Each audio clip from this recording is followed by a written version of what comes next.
আল্লাহকে ভয় করো, আল্লাহকে ভয় করো, আল্লাহকে ভয় করো।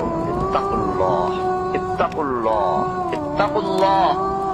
ওহে মুসলিম, তোমাকে আল্লাহর সামনে দাঁড়াতে হবে। তোমার হিসাব নেওয়ার জন্য আল্লাহই যথেষ্ট, যিনি সব জানেন। তুমি যা গোপন করো ও প্রকাশ করো।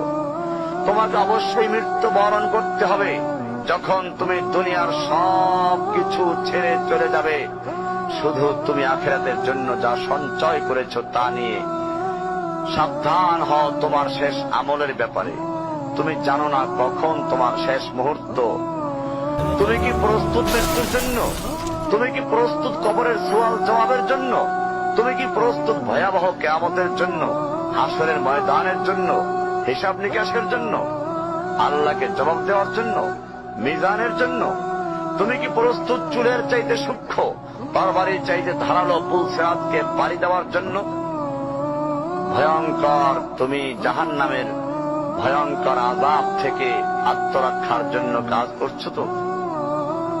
যার ইন্ধন মানুষ এবং পাথর, যারা আগুন ভয়ঙ্কর উত্তাপ সম্পন্ন কালো বর্ণের, যা হৃদয় পর্যন্ত জ্বালিয়ে দেবে, এমন উত্তপ্ত পানি যা নাড়ি ভুঁড়িকে বের করে দিবে।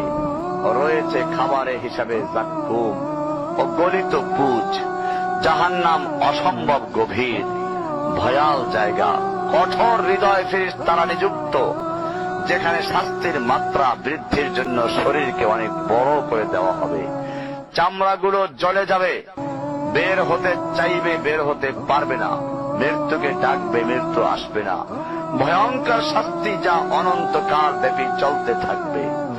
তুমি অগ্রগামী হও সেই চিরস্থায়ী জান্নাতের দিকে, যেখানে রয়েছে চিরন্তন সুখ। যা মন চাইবে তাই পাবে, যা আদেশ করবে তাই দেওয়া হবে। জেনে রেখো, দুনিয়ার চাওয়া পাওয়ার পূর্ণতার স্থান নয়। দুনিয়ার চাওয়া পাওয়ার পূর্ণতার স্থান নয়। দুনিয়ার চাওয়া পাওয়ার পূর্ণতার স্থান নয়।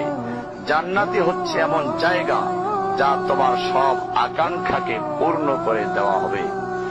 চির কিশোর সেবকগণ, চির যৌবনা সঙ্গিনীগণ, ফল মূল, গোশত, দুধের মধুর শরাবের নহর, উত্তম বাসস্থান ও বিছানা, চির আরাম, চির যৌবন, চির সুখ, অসংখ্য নেয়ামতের মাঝে সবচেয়ে বড় নেয়ামত হবে তুমি আল্লাহকে দেখবে।